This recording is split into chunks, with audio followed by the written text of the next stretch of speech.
හැමෝටම සුබම සුබ නව වසරක් වේවා කියලා ප්‍රාර්ථනා කරනවා.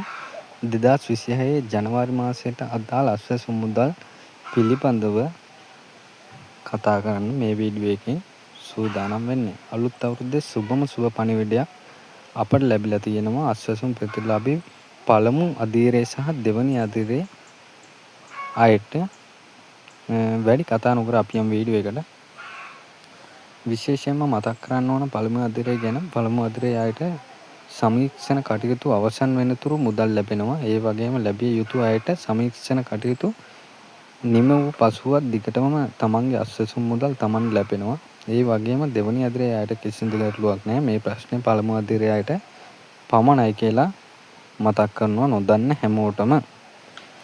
ඒ වගේම මුදල් මේ මාසේ 20 වෙනිදාට කලින් හැමෝටම ගන්න පුළුවන්. සිස්ටම් එකට අප්ඩේට් වුණ ගමන් වීඩියෝ එකකින් හැමෝම දැනුවත් කරන්න.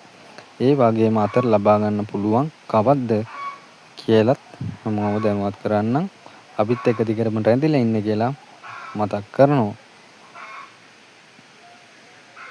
නැවතත් හමු වෙමු සුබම සුබ පණිවිඩයකින්. හැමෝටම සුබම සුබ දවසක්.